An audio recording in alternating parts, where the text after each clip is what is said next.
1800s. The Second Great Awakening had a funky impact. Roaring religious revivals helped keep the churches intact. The people praised Jesus out of anticipation. They await his second coming all throughout the nation. The spiritual wave converts many souls. It spread to the frontier where Cape Mania took control.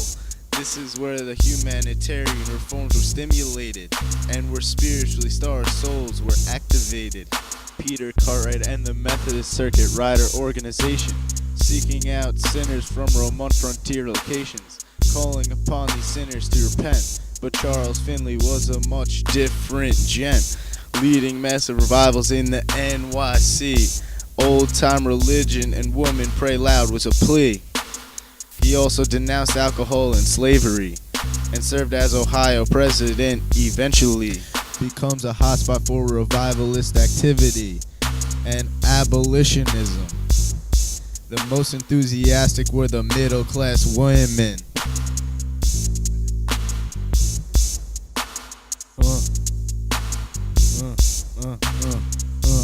The burned-over District of New York, widening social classes and religions like the prongs of a fork. Many New England Puritans had settled here, and several thousands of them find ideas and adhere. From the heated soils rose William Miller, telling his followers Christ would return. It was a thriller.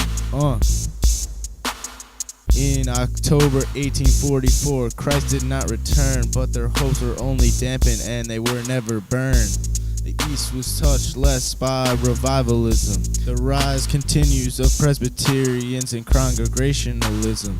These were mostly the wealthy. Methodists and Baptists rose from the less prosperous and more filthy. This was the members of the Royal South and West. Religious diversity led to churches having slavery addressed. The secession of southern churches foreshadowed the secession of southern states.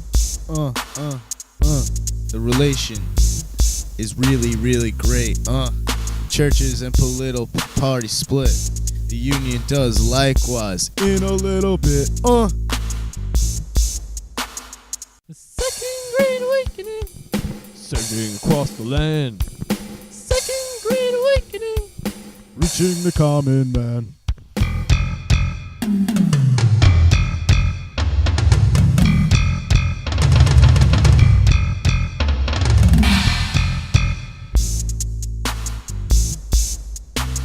So it's 1830. Joe Smith and the Mormons talk of polygamy. This was the Church of Jesus Christ of Latter-Saints. The religion gained many followers and many complaints.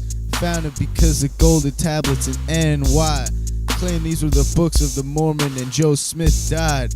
He was then succeeded by Brigham Young. Man, he led followers through Utah, but haters still hung. They despised the polygamy, drilling militia and voting as a unit. Mormons grew quickly because of immigration from places like Munich. Polygamy holds Utah from entering the U.S., but came Governor Utah, and the Mormons exclaimed yes.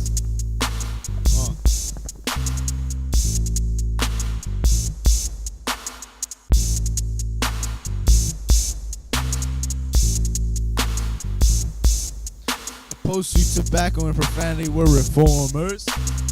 However, women were the biggest transformers. They fought for their own rights and other movements. Reformers were often optimistic and sought improvements, seeking the perfect society, but ignoring the problems of factories.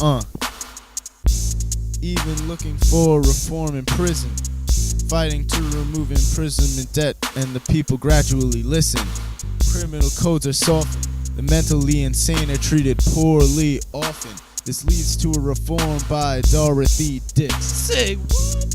Her 1843 pension was classic. The people seek peace, and also American peace society began to increase. The Second Great Awakening, surging across the land.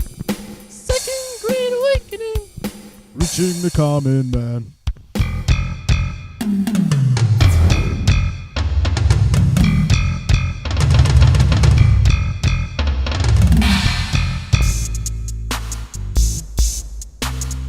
drunkenness was widespread. This led to the expansion of temperance. The American Temperance Society began in Boston, signing pledges since 1826. They worked till exhaustion.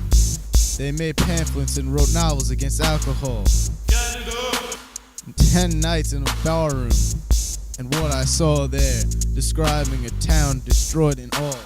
This book was the second bestseller in the 1850s, and was told of the words of a little girl, "Have mercy." The Cold Water Army were children against drinking.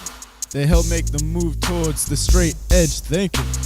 Enemies of the demon drink only want temperance. This isn't even the total elimination of intoxicants.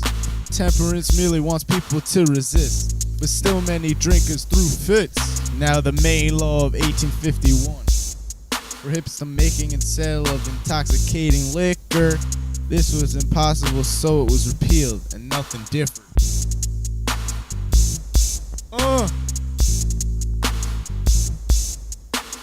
The women still cannot vote. It's the 19th century and they still cannot write a ballot note. Still better off than the women in Europe, but for their rights they will not give up. Avoiding marriage to become spinsters. Different economic roles separate the women from the misters. Women are seen as weak and men were strong, but men were seen as crude and barbaric if a woman was not along. Females usually stay in the house and bring purity to their spouse. Women were big on abolishing slavery. Elizabeth Stanton, Grimke's sisters, and Susan B. Anthony. The Seneca Falls Women's Right Convention, a major landmark for women's rights held in New York, not to mention the Declaration of Sentiments said all men and women were created equal. This was quoting of the Declaration of Independence saying, now they were unequal. Women also demand the right to a ballot. The women's rights movement begins to gallop. The Second Great Awakening, surging across the land. Second Great Awakening, Reaching the common man.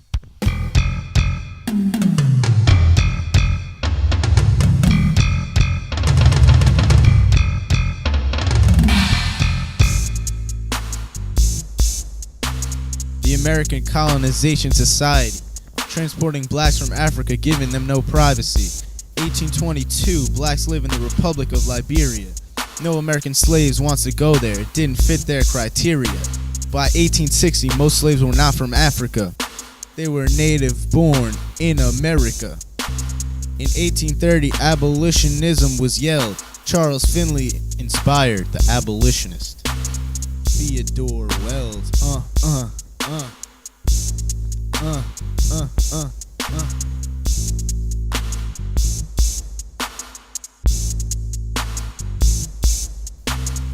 1831 was the time of William Garrison. The Liberator was his book that started commotion among Americans. Wendell Phillips was an abolitionist who was dedicated. Wouldn't eat sugar or wear cotton clothes made by slaves. He was animated. Black abolitionists fought for both women's right and black emancipation. Sojourner Truth, David Walker, Frederick Douglass, figures throughout the nation. Douglass was an escaped slave and a great speaker. He was beaten and harassed, but kept his abolition fever. Douglass looked to politics to solve problems. This man was awesome. 1840, he backed the Liberty Party. 1848, the Free Soil Party. 1850, the Republican Party. Abolitionists favor the war and the army. They see it as emancipation's price. When war occurs, the slaves are feeling real nice. What?